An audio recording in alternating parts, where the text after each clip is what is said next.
Welcome to Restore the North, Episode 1, where we discuss how to restore the promise of Canada. We had a busy week last week. We visited 4 university campuses in Southern Ontario. Shout out to the wonderful people at Redeemer University, the University of Guelph, University of Toronto, Mississauga, and TMU, the university formerly known as Ryerson. We visited the campus clubs and we opened up the room to people who were other students, but also people who weren't students at all. And it was a fantastic experience. I want to let you know something that I think all Canadians need to be aware of. I think university students in this country are kind of getting a bad rap. You see, there's this idea that campuses are these dens of wokeness and that these students all have blue hair and they're running around, angry at the man. But the reality is that university students can be really, really thoughtful. And what we saw on every campus we went to were really smart kids. Some of them were conservative and some of them weren't. They had all sorts of different perspectives and ideas.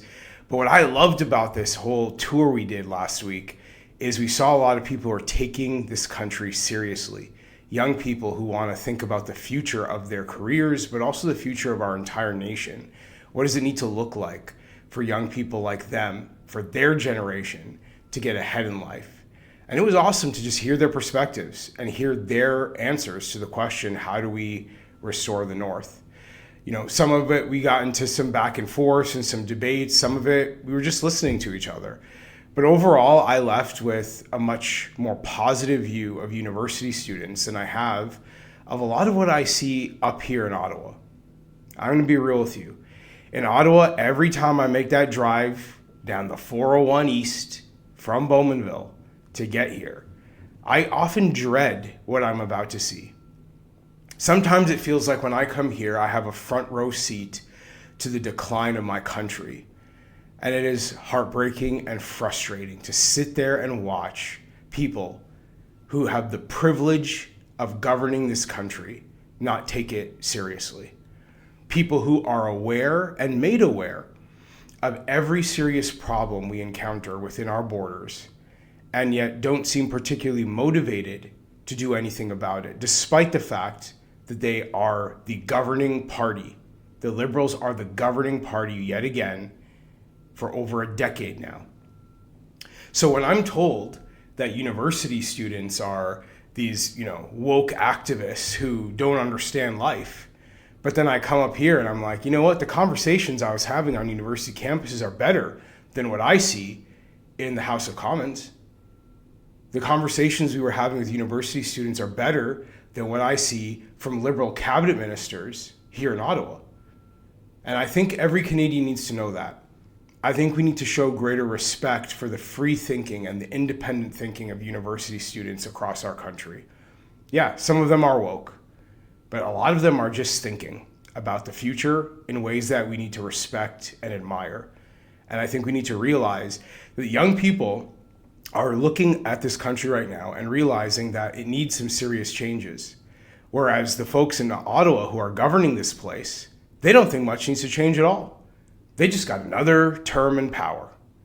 They're patting themselves on the back every day.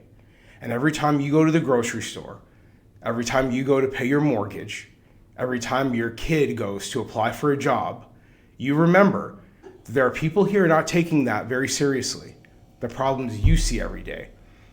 And they might want you to think lowly of those university students, but don't take the bait. Realize that it's the people in power here who need to be held accountable. And the finger, if it's going to be pointed at all, should be pointed at them in terms of accountability and responsibility, not at the woke university student who frankly is just doing what she or he was asked to do, which is go to school and work hard. And that's what I saw on university campuses. Young people going to school and working hard. Now, I want to give you another example of what I mean when I say that we've got serious problems in this country that are not being addressed. Anyone who lives in a city across Canada, anyone who drives through a city across Canada, you know that you see more drugs in this country today than you did before. You know that. I don't even need to tell you. You can probably think of a million examples in your head right now. You see the drugs being used and abused. You see the people struggling and hurting on the street. You see it. And now one of the reasons why this is getting worse across our cities is because the people here in Ottawa refuse to enforce the law, refuse to prosecute many drug offenses, including the open air drug use that you see on our street corners, in our parks, on our buses and transit stations. It's absurd. Now, I want to thank some people right now. I want to thank the city of Oshawa and the councillors there who voted for a motion to ask the federal government to do its job, which is enforce the law. It's not that complicated. Prosecute the offenses that are taking place. The fact that we have a city in this country that has to ask the federal government to do its job is mind-blowing. But this is where we're at right now.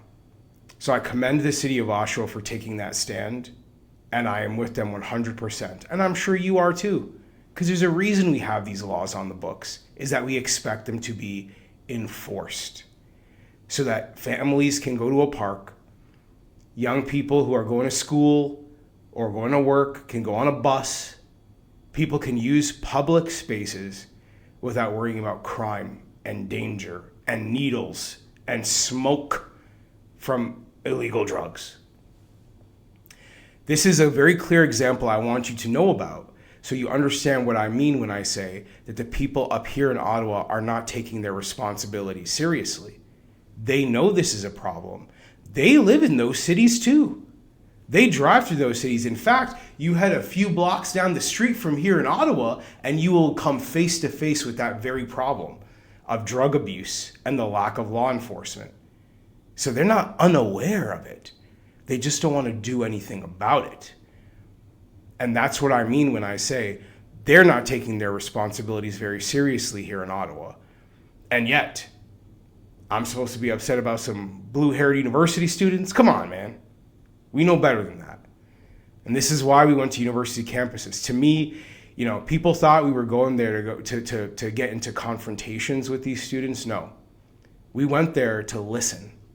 We went there out of respect for the young generation in this country that we know needs change, that we know wants change, and is full of ideas on how things can be better.